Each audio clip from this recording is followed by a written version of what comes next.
Bismillahirrahmanirrahim. Assalamualaikum warahmatullahi wabarakatuh.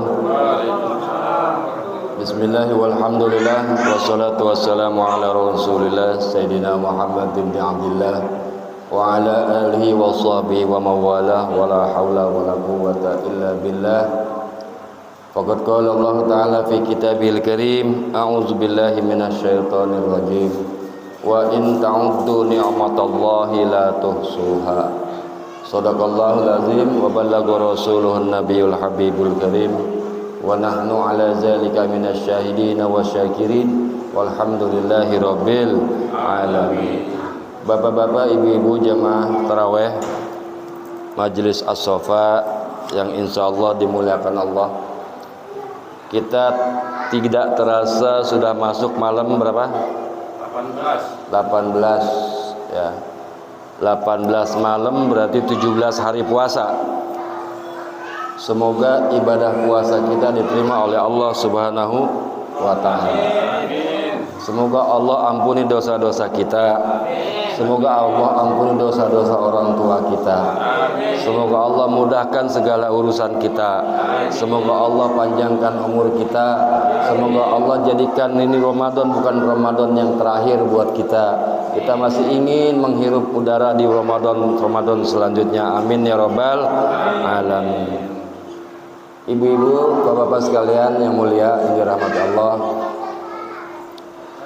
amalan untuk mendapatkan kemuliaan di bulan Ramadan itu tahu apa enggak? Tahu enggak, Pak? Amalan yang kita amalin supaya dapat kemuliaan Ramadan apa? Malam Lailatul Qadar kemarin udah dijelasin kan nuzul Quran. Kapan itu malam Lailatul Qadar? Carilah di malam-malam yang ganjil 21, 23, 25, 27, 29. Banyakin baca istighfar yang banyak. Istighfar ya Allah, semoga tahun ini ibadah saya setahun diterima oleh Allah. Istighfar. Takutnya kita nggak dikasih kesempatan untuk menikmati Ramadan selanjutnya. Takutnya umur kita nggak sampai hari raya Idul Fitri. Daripada kita buang-buang waktu hanya tidur, nggak ada artinya. Mendingan megang tasbih, Bu, istighfar yang banyak, dengan harapan semoga kita mendapatkan kemuliaan malam Lailatul Qadar. Lailatul Qadar itu lebih baik daripada beribadah 1000 bulan. 1000 bulan kalau dihitung dengan waktu kita 84 tahun, 83 tahun, kurang lebih 83 tahun, lebih 4 bulan ya. Ini ngedengung suaranya. Oleh karena itu, banyakin dalam bulan suci ini kita beristighfar. Kalau nggak bisa beristighfar, baca sholawat. Karena dengan sholawat itu adalah ada istighfar, ada ampunan dari Allah Subhanahu wa Ta'ala. Ya Bu, istighfar yang banyak. Takutnya kita nggak ada kesempatan hidup di dunia, makanya banyak istighfar. Makanya jadiin setiap ibadah kita itu seperti ibadah ini ibadah terakhir buat kita. Ketika kita ngerasa ini ibadah terakhir buat kita, insya Allah kita ibadah bener-bener. Puasa begitu juga besok. Kita jadiin seolah-olah ini ya Bu, seolah-olah ini puasa terakhir buat kita, karena besok kita akan berangkat. Nah, di hari besok kita puasa akan bener-bener sungguh-sungguh. Itu namanya orang yang bertobat kepada Allah. Istighfar, ya Allah ampuni dosa saya, ya Allah ampuni dosa keluarga saya, ya Allah ampuni dosa emak saya, ampuni dosa bapak saya semua. Karena apa? Kita pasti akan bertemu dengan orang-orang yang telah meninggalkan kita. Kita pasti akan bertemu dengan keluarga-keluarga kita yang telah meninggalkan kita. Oleh karenanya di bulan yang mulia ini banyak beristighfar kepada Allah. Terus banyak kita beriktikaf ya. Tahu iktikaf? Datang ke masjid, datang ke musola, pegang tasbih. Man qoma ramadhana imanan wahtisaban ghufira lahu ma taqaddama min dzambi. Barang siapa yang koma itu menghidupi malam. bukan hanya sholat. Man qoma, barang siapa yang menghidupkan malam di bulan Ramadan dengan berzikir, dengan bertasbih, dengan sholat sunnah, dengan baca Quran dan lain-lain, iktikaf di masjid atau di mushola, Allah ampuni dosa-dosa yang telah lalu. Daripada di rumah bengong, ambil air wudu, duduk di kamar, pegang tasbih, istighfar yang banyak. Insya Allah kalau rezeki kita macet dengan istighfar, insya Allah jadi lancar.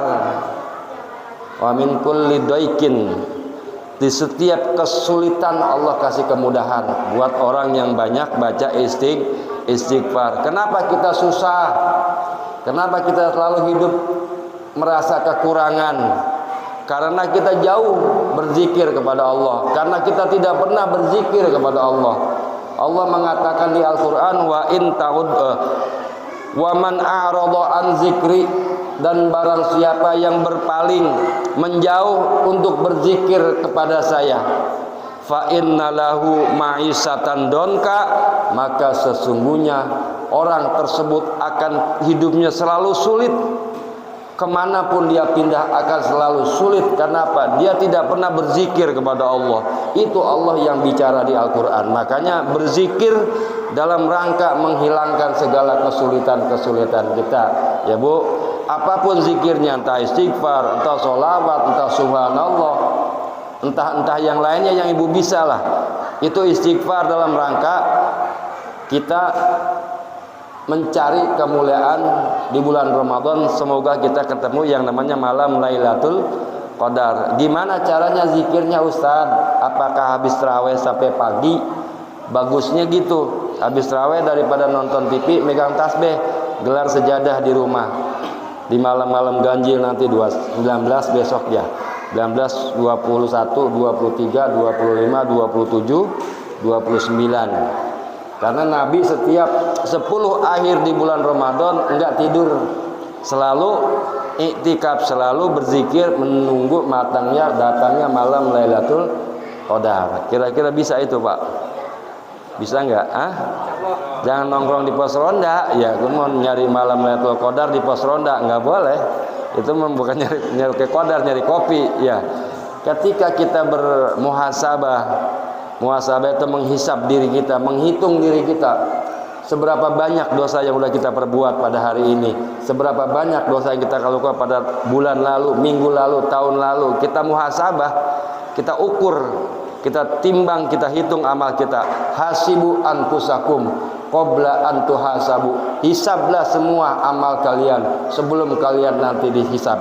Wazinu a'malakum qabla an tuzanu. Timbang semua amal perbuatan kalian sebelum nanti amal kalian ditimbang oleh Allah Subhanahu wa taala. Kira-kira kita bisa nimbang amal kita? Enggak tahu Pak, ya kan? Kita jadi bingung amal yang mana diterima oleh Allah, ya kan? Kita sholat kita bingung, ngaji kita bingung. Kalau dipikir pelan-pelan ya, kita sebagai manusia, ibadah itu jauh seperti makan. Orang kalau makan pasti ngerasain apanya? Rasain apa Pak? Rasanya, bener gak? Waduh, rasanya enak ini makan ini sama pecel lele umpamanya. Waduh, ini enak makan sama gado-gado, rasanya bener-bener luar biasa. Saya belum pernah ngedenger ada orang, ya Allah ini sholat tarawih bener-bener luar biasa enaknya. Ada nggak kayak gitu? Ada nggak Pak? Ada nggak orang ibadah yang rasain ngomong, ya Allah alhamdulillah ini ibadah rasanya enak bener? Ada nggak yang kayak gitu? Berarti nggak ketemu ibadah. Belum ketemu rasanya ibadah, masih bohong-bohongan. Orang kalau makan nggak ketemu rasa kan hambar tuh, berarti orang sakit Pak. Orang sakit mulutnya pahit, nggak ada rasa apa-apa. Pikirin pelan-pelan dah omongan saya, bener nggak? Kalau kita ibadah nggak punya rasa ibadah, berarti ibadah kita hampa. Kayak sayur kurang garam, cuma asal ngegugurin kewajiban doang udah. Yang penting gua sholat, judulnya. Yang jadi masalah sholatnya diterima atau enggak. Yang jadi masalah sholatnya bener atau enggak, itu Pak. Bukan asal diterima Pak, ya kan? Bahaya kalau prinsip kita sholat atau ibadah yang penting gua sholat, belum tentu. Karena enggak ada waktu mundur, enggak ada gigi mundur dalam ibadah kepada Allah. Yang ada gigi maju, yaitu bertobat. Kenapa? Kita akan mendatangi yang namanya kematian. Semakin maju kita, semakin dekat kematian ngedatengin kita. Sementara kita belum bawa bekal apa-apa buat di alam akhirat, di alam kubur, makanya kita akan jadi orang yang rugi. Tapi kalau kita sering muhasabah, menghisab diri kita, evaluasi bahasa sekarangnya, dari pagi sampai sore, subuh, habis sahur sampai buka, berapa amal yang kita buat, berapa dosa yang kita lakuin, itu namanya muhasabah, Pak. Ketika kita sholat, ada rasanya, rasa tenang. Kata Imam Nawawi di dalam Al-Azkar, orang sholat yang diterima oleh Allah Subhanahu wa ta'ala, sekalipun dia mengingat Allah sebentar dalam sholatnya, bisa dipastikan sholatnya diterima oleh Allah Subhanahu wa ta'ala. Tetapi sekalipun dia sholat dengan fasih bacaannya, rukun syarat dia tahu, tapi tidak pernah terpikir atau ada di hati dia tentang Allah, maka sholatnya enggak termasuk orang yang diterima oleh Allah Subhanahu wa ta'ala. Artinya ketika kita sholat di hadapan Allah, kita hadirkan Allah ada di hati kita, insya Allah kita diterima ibadah oleh Allah Subhanahu wa ta'ala. Kita beribadah karena Allah, kita beribadah bukan karena siapa-siapa. Insya Allah kalau kita berpikir ibadah ini lillah, karena Allah, seperti puasa karena Allah, insya Allah segala amal ibadah kita diterima oleh Allah Subhanahu wa ta'ala. Mudah-mudahan ada manfaatnya. Mohon maaf, semoga Allah kasih panjang umur buat kita, semoga Allah kasih keberkahan umur kita, Allah kasih keberkahan usaha kita, Allah kasih keberkahan rumah tangga kita, dan yang paling utama Allah kasih keberkahan iman dan Islam kita. Dan andai kata kita dipanggil dalam keadaan husnul khotimah, meninggal dunia dalam keadaan baik, bukan dalam keadaan jelek. Ala hadhihi niyah wa ala kulli niyatin sholihah. Al-Fatihah. A'udzubillahi minasyaitonirrajim. Bismillahirrahmanirrahim.